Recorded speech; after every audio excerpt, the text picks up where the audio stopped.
Disinilah Sonic berkenalan dengan seorang gadis kala dirinya nongkrong di sebuah bar. Namanya adalah Amara, yang statusnya anak kuliahan namun sedang magang di sebuah bank kecil di kota Batam.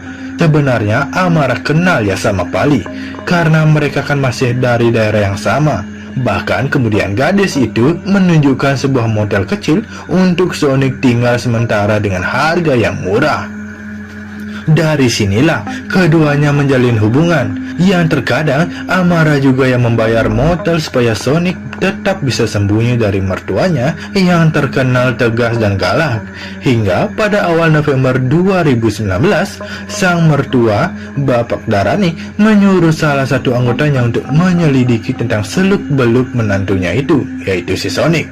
Dia curiga bahwa banyak kebohongan disimpan pria itu tentang dirinya. Dan benar saja, dari hasil penyelidikan diketahui bahwa Sonic statusnya masih suami orang kala menikahi si Pali, dan ketahuan dia juga sudah lama menganggur jauh sebelum kenal dengan putrinya. Hal ini membuat Pali kaget dan menangis. Sang ayah kemudian bersama karyawannya pada Rabu 6 November 2019 mencari Sonic berkeliling kota Batam untuk menghukum pria tersebut. Sampai kemudian ada tetangga jauh yang menyatakan bahwa sering melihat Sonic bersama dengan seorang wanita bernama Amara dan selalu nongkrong di kafe atau motel. Mereka pun mencari ke kafe yang ditunjuk, namun tidak menemukan keduanya, lalu mendatangi beberapa motel yang dianggap pernah dijadikan Sonic sebagai tempat tinggal. Sampai dapatlah satu motel sederhana, di mana pada awalnya resepsionis tidak mau mengaku ada Sonic dan Amara di sana. Tapi ketahuan juga ya kala satpam keceplosan menyebutnya. Mereka pun mendatangi kamar yang ditunjuk dan melihat sang menantu yang sedang bersama Amara. Dharani merasa dibohongi dan yang paling dia pikirkan adalah nasib anaknya, Pali yang ditipu mentah-mentah oleh seorang pemalas seperti Sonic. Saat itu Dharani menyuruh Amara untuk pulang atau bakalan ditangkap juga. Amara pun kabur ketakutan dan Sonic pun mereka masukkan ke dalam mobil Dharani bersama dengan karyawan dan satu anggota tentaranya. Mereka membawa Sonic yang tertunduk diam ke sebuah daerah penangkaran buaya yang biasanya cukup ramai dikunjungi wisatawan kalau siang hari. Kebetulan Dharani juga memiliki saham di tempat itu dan sering ke sana untuk melakukan pengawasan. Batambang Crocodile Farm, itulah namanya. Beberapa karyawan sempat mikir ya, mungkin Dharani mau memukul Sonic di sana. Namun ternyata setibanya di tempat itu semua disuruh nunggu di mobil. Dharani memegangi Sonic lalu berjalan ke arah salah satu kandang. Mereka berdua saja lalu menghilang dalam kegelapan. 5 menit kemudian terdengar suara letusan senjata sebanyak 2 kali. Dharani muncul sendirian dan menyuruh karyawannya nyetir mobil lalu pergi dari sana. Sementara keesokan harinya, salah satu penjaga penangkaran buaya menemukan kaki manusia dalam kandang.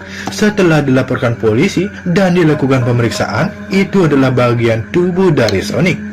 Sebenarnya dari hasil pemeriksaan polisi, dugaan awal adalah salah satu penjaga yang terjatuh ke sana lalu ditangkap buaya. Jadi bisa dibilang kecelakaan karena enggak ada satu orang pun yang mengadu tentang kehilangan anggota keluarganya. Sampai hal ini kemudian terdengar di telinga Amara dan dirinya tahu bahwa selama 2 minggu tidak ada kabar lagi dari Sonic. Dia pun membuat laporan yang menyatakan kemungkinan Sonic adalah orang yang ada di kandang buaya tersebut. Beberapa polisi dari penonton mulai ikut turun tangan menangani kasus tersebut dan menanya beberapa karyawan Dharani. Mereka menutup mulut karena ketakutan. Bahkan Pali juga mulai mencurigai ayahnya dan banyak bertanya. Sang ayah diam saja namun memang berpikir untuk menyerahkan diri. Dia kasihan juga kepada karyawan dan anggotanya yang mulai diikuti polisi kemana-mana. pada hari Kamis 13 November 2019. Akhirnya dengan sangat gentle, Pak Darani menyerahkan diri kepada pihak berwajib. Dia mengaku melenyapkan nyawa menantunya itu setelah tahu semua kejahatan dan tipu daya pria tersebut terhadap banyak wanita, terkhusus kepada Pali yang sangat cinta dan takut kehilangan suaminya.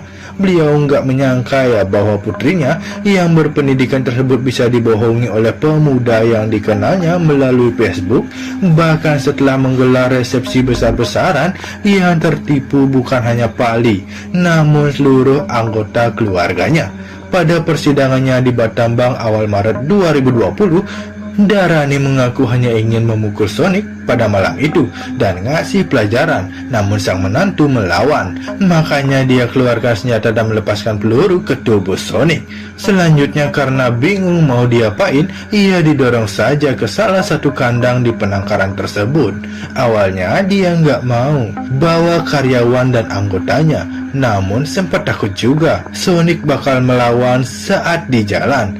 Jadi diajak saja. Dalam sidang itu juga hadir istri pertama Sonic, yaitu Safadi, yang menyatakan bahwa lelaki tersebut memang sangat pemalas, pemabuk, dan suka berbuat seenaknya saja. Wanita itu mengaku dia ditinggal tanpa pamit setelah uangnya dicuri oleh Sonic. Makanya Safadi juga sempat heran ya kalau mengetahui suaminya nikah lagi, bahkan dihadiri oleh orang tuanya karena ayah ibunya Sonic kan tahu statusnya masih suami orang.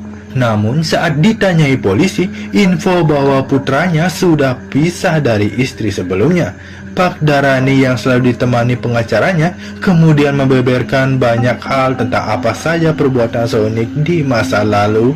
Selain menipu banyak gadis-gadis muda dengan kata-kata indah, pria itu juga ternyata pernah ditahan polisi karena membobol kartu kredit nasabahnya, menggunakan kartu kredit orang lain untuk belanja online, dan menggunakan KTP kliennya